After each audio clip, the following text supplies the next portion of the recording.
চুল কাটার সুন্নত এখনো আছে, দাড়ি রাখার সুন্নত এখনো আছে, রাস্তার ডাইন সাইড দিয়ে হাঁটার সুন্নত এখনো আছে। গোটা পৃথিবী পরিবর্তন হতে পারে। বাংলাদেশ হয়েছে সোনার বাংলা, তারপর হয়েছে সবুজ বাংলা, এরপর হয়েছে নতুন বাংলা, বাংলাদেশ হয়েছে আধুনিক বাংলা, এরপর হয়েছে মডার্ন বাংলা, তারপর হয়েছে তারপরে হয়েছে ডিজিটাল বাংলা, এরপরে স্মার্ট বাংলাদেশ। কিন্তু নবীর সুন্নতের কোনো পরিবর্তন হ্যাঁ।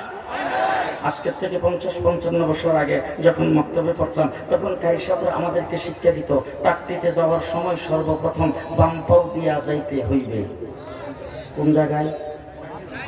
টাকটি। টাকটি কোন জায়গায়?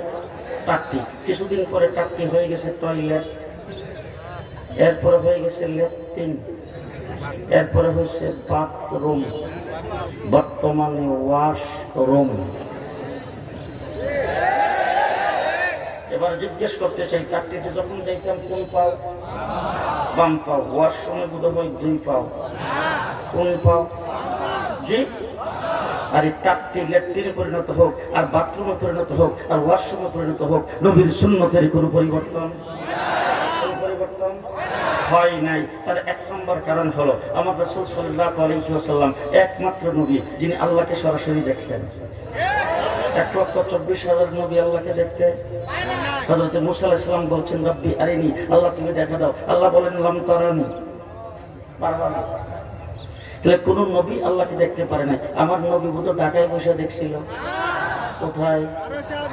জি, মুহাম্মদুর রাসূলুল্লাহ সাল্লাল্লাহু আলাইহি ওয়াসাল্লামকে জিবরাইল আমিনকে পাঠায় আল্লাহ পাক বিশেষ ব্যবস্থায় রাসূলকে নিয়ে গেছেন। সিদরাতুল মুনতাহায় যাওয়ার পরে জিবরাইল আমিনকে হুজুর ইমিগ্রেশন পার হওয়ার ভিসা নেই।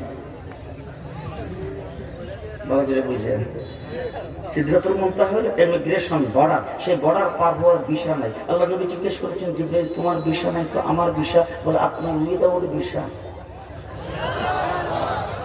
এরপরে সৃষ্টি জগতের কেউ যায় নাই, রাস্তাটা আপনার জন্যই বানাইছে।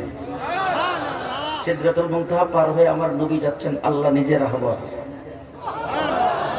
আল্লাহ পাক বলতেছেন, আরো আগে, আরো আগে, আরো আগে, আরো আগে। যাইতে যাইতে ফাকানা কাবা কাউসাইন এমন জায়গায় গেছে, তীরের মধ্যখানে, ধনুকের মধ্যখানে ধরে টান দিলে 2টা মাথা যেভাবে একটা আটটার কাছাকাছি চলে আসে, ঠিক এমন ভাবে এর চাইতে আও আদনা, এর চাইতে আরো বেশি কাছে আল্লাহর সঙ্গে বসছেন। একজন রব্বুল আলামিন, আরেকজন রাহমাতুল লিল আলামিন।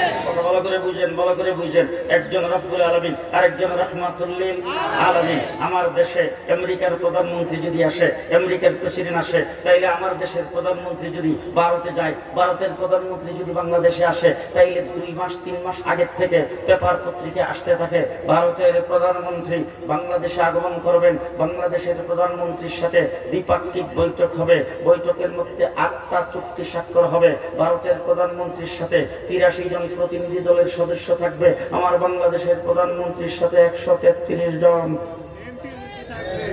চুক্তি স্বাক্ষর হবে 8টা। তার মধ্যে তিস্তার পানি চুক্তি 1 নম্বর, কিয়ামত পর্যন্ত পাবে কিনা সন্দেহ? কথা কি বুঝাইতে পারতেছি? এবার জিজ্ঞেস করতে চাই, আল্লাহর হাবিব রাহমাতুল লিল আলামিন, আর আল্লাহ হলেন রব্বুল আলামিন। রব্বুল আলামিনের সাথে রাহমাতুল লিল আলামিনের বৈঠক, প্রতিনিধি দলের সদস্য কয়জন? হ্যাঁ, ফটোগ্রাফার তো ছিল মনে হয়, সাংবাদিক, ইউটিউবার, বডিগার্ড, জি, লেখক কেউ নাই। একজন রব্বুল আলামিন, আরেকজন রাহমাতুল লিল আলামিন, 2 জনের বৈঠক। ভালো করে বুঝেন, 2 জনের বৈঠক। বৈঠক কিন্তু একবারই হয়েছে। কয়বার? একবার বৈঠক হয়েছে, 2 জনের বৈঠক। আর বৈঠকটা এত গুরুত্বপূর্ণ, আল্লাহ বলছেন একদিকে, আল্লাহর হাবিব বসছেন একদিকে, একদিকে হলেন আল্লাহ রাব্বুল আলামিন, আরেকদিকে হলেন রাহমাতুল লিল আলামিন। 2 জনে মিলে বৈঠকে বসছেন। সেই বৈঠকে ফায়সালা কি হয়েছে আজকে আমি আপনাদের সামনে শোনায়া যাব। ভালো করে মনে রাখেন, এক বৈঠকে বসে আল্লাহ রাব্বুল আলামিন সেখানে ফায়সালা করেছেন। আমার রাসূল সাল্লাল্লাহু আলাইহি ওয়াসাল্লাম ফেরত যখন আসতেছে, ষষ্ঠ আকাশে আইসা দেখে হযরত মূসা আলাইহিস সালাম এইভাবে ব্রিগেড দিয়ে খাড়াইছে। আল্লাহ নবী ডাক দিয়ে বলেন, ও মূসা ভাই, এইভাবে দাঁড়ালেন কেন? আমার তো তাড়াতাড়ি ফজরের আগে যায় পৌঁছতে হবে। মূসা আলাইহিস সালাম ডাক দিয়ে দাঁড়াইছে 2টা কারণে। একটা কারণ হলো আমি আল্লাহকে দেখার জন্য আরজু আকাঙ্ক্ষা করেছিলাম, আল্লাহকে দেখতে পারি নাই, কথা বলছি আল্লাহর সাথে। আপনি আল্লাহকে যায় সরাসরি দেখছেন, আমি এখন দাঁড়াইছি যেই চোখ আল্লাহকে দেখছে সেই চোখটা দেখতাম। সুবহানাল্লাহ। আরো আস্তে, আরো আস্তে। যেই চোখ আল্লাহকে দেখছে সেই চোখটাকে দেখলাম। 2 নম্বর দাঁড়াইছি, আপনারা দুজন যে একত্রিত হইয়া সেখানে বৈঠক করছেন, জিবরাইল নাই, লেনদেনটা কি হয়েছে? জিবরাইল নাই, দুজনের মধ্যে তো যাবার হয়েছে, লেনদেন কি হয়েছে? এবার জিজ্ঞেস করতে চাই, আপনাদের এই দেশ থেকে কেউ উমরা করতে যায় না? হজ করতে যায় না? বিদেশ কেউ থাকে না? বিদেশে যখন থাকে তখন এখান থেকে 2 মাস 2 বছর 3 বছর 5 বছর পরে যখন আসে তখন অনেক কিছু নিয়ে আসে না? জি, সবকিছু তো হাতে করে আনে, যে হাতে করে আনে না, বুকিং এ দেয়, যে লাগেজ বুকিং এ দেয়, কথা বলে না, বুকিং এ দেয়। আর বুকিং এ দেওয়ার সময় সবকিছু বুকিং এ দিয়ে দিছে, কিন্তু যাওয়ার সময় বিয়ে করে গেছিল। 1 বছরের মাথায় হয়েছে একটা মেয়ে, মেয়ের বয়স এখন 4 বছর, মেয়েটা হাতে দিলে তার জন্য আনছে গলার একটা চেইন। আবার বেগম সাহেবের সঙ্গে 4-5 বছর যাবত দেখা নাই, বেগমের জন্য আনছে কানের 2টা ঝুমকা। আবার মা আছে, মার জন্য আনছে 2টা চুড়ি। এগুলি কি বেঁধে দিছে? হ্যাঁ, হ্যান্ড ব্যাগের মধ্যে লইয়া বাথরুমে গেল সারে না, কথা কয় না। আমার রাসূল সাল্লাল্লাহু আলাইহি ওয়াসাল্লাম মুসা আলাইহিস সালাতু ওয়াস সালামকে বলেছেন, দেখেন আল্লাহ পাক কিয়ামত পর্যন্ত আমার উম্মতের জন্য যা দরকার সব দিছে। আরো আস্তে, আরো আস্তে, আরো আস্তে। কিয়ামত পর্যন্ত উম্মতের জন্য যা দরকার সব এক বৈঠকে ফয়সালা হয়েছে, এক বৈঠকে সব ফয়সালা। কিয়ামত পর্যন্ত উম্মতের জন্য যা লাগবে সব দিছে। তে সবকে আমি হাতে করে আনতে পারি? বেল্টে ছেড়েছি, হাতে বুকিং এ দিয়েছি, আর মূল্যবান একটা জিনিস দিছে, এটা হাতে আছে। মুসা আলাইহিস সালামকে এটা দেখি বলে রাস্তাঘাটে তোলার জিনিস না, একটু দেখতাম, দেখলে তোরা আমি রেখে দেবো না। আল্লাহর নবী খুললে দেখাইছে 50 ওয়াক্ত নামাজ। কয় ওয়াক্ত? এখন যদি 50 ওয়াক্ত ফরজ থাকতো বিয়ে শাদী করতে পারতেন তো? কথা কয় না। খাওয়ার টাইম চাইতে, গোসলের টাইম, আরে উজু শুকলেই তো বিপদ আছে। মুসা আলাইহিস সালাম আমার উম্মতের জন্য মাত্র 1 ওয়াক্ত ছিল, এটাই করছে না। আর আপনার উম্মত আওয়ামী লীগ ক্ষমতায় যাইব, 15 বছর ক্ষমতা ধরে রাখবো, এই আন্দোলন করবো না নামাজ পড়বো? আপনার উম্মতের মধ্যে তো কাওয়া কাদেরও থাকবো, তোকে নামাজ পড়বার টাইম পাইবো কোন সময়? কথা কথা সারাদিন 100-150 মিথ্যা কথা কই তো তার শেষ হবে না। তখন আমি কি করতাম? আল্লাহ দিছে, আমি তোর ব্যাগের ভিতরে বলে নিয়েছি। ওরা আবার আল্লাহর কাছে যান বলে কেমনে যেতাম? রাস্তাটা তো আপনার জন্য বানাইছে। 9 বার গেছে, 9 বার, 5 বার, একবারে 5 ওয়াক্ত করে কমছে, 5 নং 45। মুসা আলাইহিস সালামকে আরো কমাইতে হবে। সাথে সাথে আমার আল্লাহ ডাক দেখে, এই মুসা ভালো করে শুনে রাখো, আমি আমার হাবিব আমার কাছে আসছে, আমি যে কমাইছি মৌখিকভাবে কমাইছি, আর 50 যে ফরজ করছিলাম সেটা লিখিত হয়ে গেছে, লিখিত যেটা লেখার জায়গায় আছে আমি মৌখিকভাবে 45 বাদ দিয়ে দিলাম। এখন পর্বে 5 ওয়াক্ত সওয়াবের বেলা লেখাই যা আছে তাই। মুহাম্মদুর রাসূলুল্লাহ সাল্লাল্লাহু আলাইহি ওয়াসাল্লাম যে কথাটা বলতে চাই, মেরাজের রজনীতে আল্লাহ পাক বলে দিয়েছে, আপনি দুনিয়া থেকে চলে আসবেন, আপনার উম্মত কিয়ামত পর্যন্ত থাকবে, কিয়ামত পর্যন্ত উম্মতের জিম্মাদারি আমি আল্লাহর। উম্মতের জিম্মাদারি কার? আল্লাহ। কার জিম্মাদারি? খুব ভালো করে বুঝবেন, এই উম্মতের জিম্মাদারি আল্লাহর। উহুদের লড়াইয়ে রাসূল দান শহীদ করেছেন, ইসলামের কিন্তু কিছুই হয় নাই। হযরত আমির হামদার লাশটা টুকরা টুকরা হয়েছে, ইসলামের কিছুই হয় নাই। বেলালকে উত্তপ্ত মাটির মধ্যে শেষরানো হয়েছে, ইসলামের কিছু হয় নাই। আবু বকর সিদ্দিককে পিটাইতে নাকের হাড্ডি ভেঙে দেওয়া হয়েছে, ইসলামের কিছু হয় নাই। হুনাইনের যুদ্ধে মুসলমান পরাজয় বরণ করেছে, ইসলামের কিছু হয় নাই। কারবালার ময়দানে হযরত হুসাইন শাহাদাত বরণ করেছে, ইসলামের একটা পশমের ক্ষতি হয় নাই। বালাকুটের ময়দানে সৈয়দ আহমদ বেরলভী শাহ ইসমাইল শহীদ শাহাদাত বরণ করেছে, ইসলামের সামান্যতম কোনো ক্ষতি হয় নাই। শামিলের যুদ্ধে হাফেজ জামিন শহীদ শাহাদাত বরণ করেছে, ইসলামের সামান্যতম কোনো ক্ষতি হয় নাই। 14,000 আলেমকে একদিনে ইংরেজ ফাঁসির কাস্টে জুড়ে মারছে, ইসলাম শেষ হয়ে যায় নাই। আমার ভাইয়েরা 3.5 লক্ষ আলেম ওলামায়ে কেরামকে পানিতে ডুবাইয়া আগুনে পুড়িয়ে মারছে, ইসলামের সামান্যতম ক্ষতি হয় নাই। 3.5 লক্ষ কোরআনের কপি আগুন দিয়ে জ্বালিয়ে দিয়েছে, ইসলামের সামান্যতম কোনো ক্ষতি হয় নাই। নাই। বাংলাদেশ পাকিস্তান যখন হয়েছে ফ্যামিলি প্ল্যানিং আইন করে এদেশের মানুষকে গুমরাহ হারাম কার্যে লিপিবদ্ধ করতে চেয়েছে আইয়ুব খান। ইসলামের কিছুই হয় নাই। শামসুল হক ফরিদপুরি তার মোকাবেলা করেছেন। বাংলাদেশ হওয়ার পরে হাইকোর্ট থেকে ফতোয়ার বিরুদ্ধে 2 জন বিচারপতি রায় দিয়েছে। ইসলামের সামান্যতম কোনো ক্ষতি হয় নাই। তসলিমা নাসরিন কোরআন পরিবর্তনের কথা বলেছে, ইসলামের সামান্যতম কোনো ক্ষতি হয় নাই। শাহবাগে নাস্তিকের মুক্তাদেরা আল্লাহ আল্লাহ রাসূলকে গালি দিয়েছে।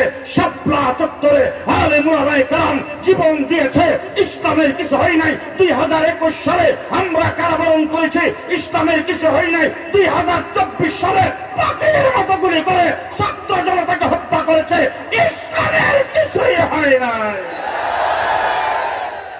কিয়ামত পর্যন্ত হবে না। কিয়ামত পর্যন্ত ইসলামের একটা পশম কেউ হিলাইতে পারবে না। দায়িত্ব কার? আরো জোরে, কার দায়িত্ব? আল্লাহ পাক পরিষ্কার বলে দিয়েছেন, ওয়ালা তাহিনু ওয়ালা তাহজানু ওয়া আনতুমুল আ'লাউনা ইন কুনতুম মুমিনিন। ও মুমিন মুসলমান, ভালো করে শুনে রাখো, একটা সার্টিফিকেট অর্জন করো যে তুমি মুমিন। তোমার নামটা যদি মুমিনের খাতায় লেখাইতে পারো, সারা দুনিয়া একদিকে আর তুমি একদিকে। জয় হবে মুমিনের। কার? কার? মুমিনের জয় হবে। তাই আমার নবী মুহাম্মদ রাসূলুল্লাহ সাল্লাল্লাহু আলাইহি ওয়াসাল্লাম দান শহীদ করে তাইফের জমিনে রক্ত দিয়ে এই দিন আমাদের কাছে আমানত রেখে গেছে। কথা বলে বিদায় হজ্জে আরাফার ময়দানে 100 লক্ষ সাহাবায়ে কেরামের সামনে আল্লাহ পাক ঘোষণা করেছেন, আল ইয়াউমা আকমালতু লাকুম দীনাকুম। আজকের দিনে দিন ইসলামকে অল কমপ্লিট করে দিলাম। কিয়ামত পর্যন্ত যেইভাবে কমপ্লিট করেছে সেইভাবে থাকবে, বাড়বেও না কমবেও না। দিনের থেকে কাটসাট করে কেউ কিছু বের করতে, জমানার হালাত যাই হোক দিন থেকে কাটসাট করে কেউ কিছু বের করতে পারবে না। জমানার হালাত যাই হোক দিনের ভিতরে কিছু লুকায়া বাড়ানো যাবে যাবে না। খুব ভালো করে মনে রেখেন, দিন যেমন আল্লাহ রাসূল রেখে গেছে এমনই থাকবে। সুদকে আল্লাহ পাক হারাম করেছেন, কিয়ামত পর্যন্ত হারাম থাকবে। জমানা যত বড় স্মার্টই হোক না কেন, মহিলাদের জন্য পর্দা আল্লাহ ফরজ করেছেন, কিয়ামত পর্যন্ত ফরজই থাকবে। জমানা যত আধুনিক হোক না কেন, সুয়ারকে আল্লাহ পাক হারাম করেছেন, কিয়ামত পর্যন্ত হারামই থাকবে। আধুনিক জমানায় এটা হালাল হবে না। যেটাকে হালাল ঘোষণা করেছেন সেটা হালাল থাকবে, যেটা হারাম ঘোষণা করেছেন সেটা হারাম থাকবে, কিয়ামত পর্যন্ত থাকবে। তার সামান্যতম কমানো হবে হবে না। শেষ কথা আপনাদের সামনে বলে যাচ্ছি, মনে রাখেন, আমার বাংলাদেশ 56,000 বর্গ মাইল 1971 সনে আমরা রক্তক্ষয়ী যুদ্ধের মাধ্যমে পশ্চিম পাকিস্তানিদেরকে লাঠি ডান্ডা দিয়ে এই দেশ থেকে তাড়িয়ে দিয়ে আমরা এই দেশটাকে স্বাধীন করেছি। এখন যদি দেশের বর্ডার দিয়া অবৈধ জিনিসপত্র বাংলাদেশে আসতে থাকে, দেশের জন্য লাভ না ক্ষতি?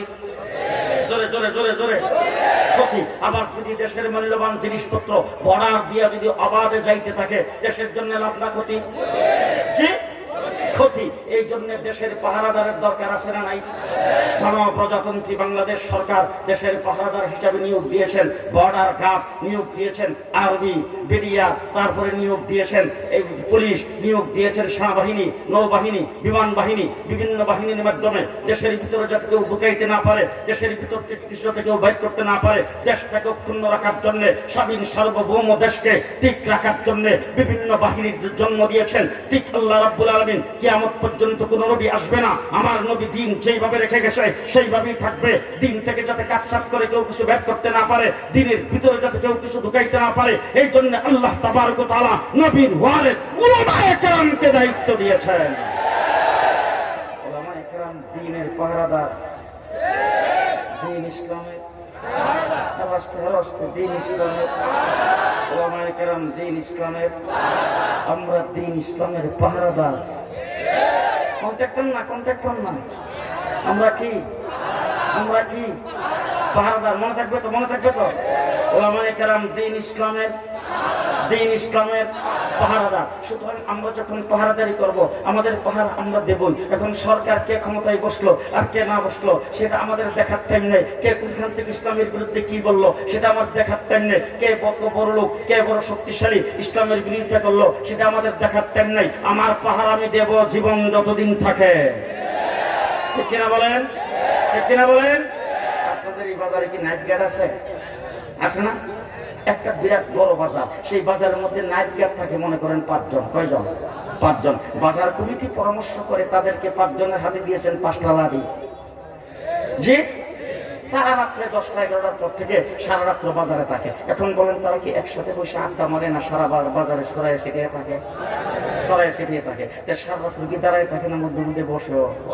তো তারা দোকানের বারিন্দায় অথবা আইল্যান্ডের উপরে বসা। আমি অনেক সময় গভীর রাত্রে চলাফেরা করি, তো গাড়ি নিয়ে যখন বাজারের ভিতরে ঢুকি তখন যেই মাত্র খালি বৈশা রয়েছে তো বৈশা উঙ্গাইতেছে, এমন সময় যখন গাড়ির লাইটটা চোখের মধ্যে পড়ছে আর গাড়ির আওয়াজটা শোনা মাত্র উঠছে। এবার বুঝেন ভালো করে, হ্যাঁ হইল নাইট গার্ড। হ্যাঁ কি নাইট গার্ড যখন দেখছে গাড়িটা বাজারের ভিতরে ঢুকছে আর হ্যাঁ যখন ঘুম থেকে জাগছে, জাগার পরে তার প্রথম কামটা কি?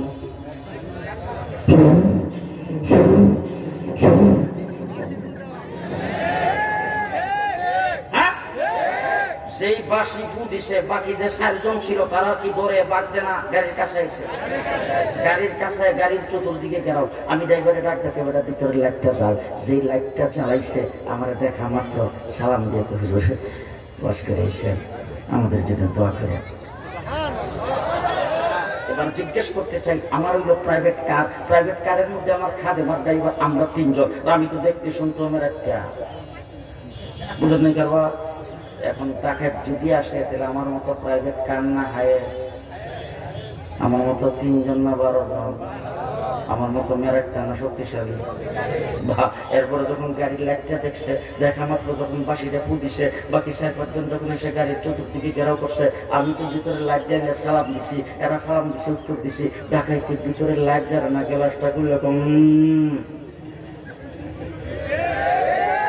বলেন। এবার যে বাসি পয়া যারা কাছে আইছিল নাইট গার্ড সুর যখন দেখছে 12 জন ডাকাইতে, 12 জন ডাকাইতের হাতে অস্ত্র আছে না নাই? রাইফেল, জি দাও, কেরিস, রড আছে না নাই? এই সব কিছু অস্ত্র নিয়ে যখন 12 জন আইছে, 12 জনে 5 জন নাইট গার্ডের রাডিওলা 12 জন লগে পারবো তো? জি। এবার 2 নম্বর কামটা কি? দৌড়ে এবার যেগুলা, হ্যাঁ 2 নম্বর কাজ হইল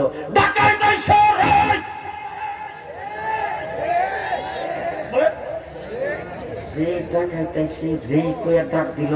যারা দোকানে ঘুমাইছে, যারা বাড়িতে ঘুমাইছে, লেফের নিচে ঘুমাইছে, কম্বলের নিচে ঘুমাইছে, কম্বল আর নেট ধাক্কা দিয়া ফালাইয়া থইয়া যার হাতে জিডা পাইছে লইয়া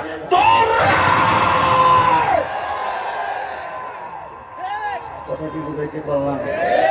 আমরা হইলাম দিন ইসলামের নাইট গার্ড, আমরা দিন ইসলামের নাইট গার্ড। যখন কাউকে সন্দেহ হবে বাসি ফু আমরা দেব, দেখার পরে যখন কাছে যাব, যখন দেখবো যেটা দি মৌলানা স্যার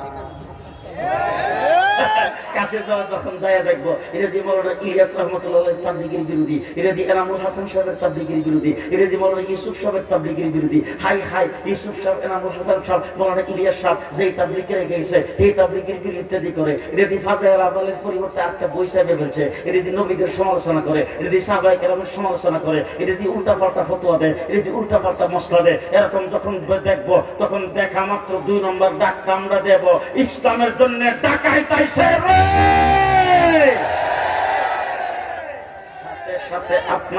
সাথে সাথে আপনারা যে যেখানে আছেন, আপনারা সবাই যা কিছু আছে তাই নিয়ে বলবেন কে বলতে রাজি আছেন? হাত উঠায় দেখান। রাজি আছেন সবাই? রাজি আছেন সবাই? আজকে আপনাদের এলাকায় বোধ 7 গ্রুপ নাই, ওই সাদিয়ানি গ্রুপে যদি জিজ্ঞাসা করেন এরা বলবো যে আমরা লোক আলেম আছে। আমরা কই? আমরা আলেমের লগে আছি।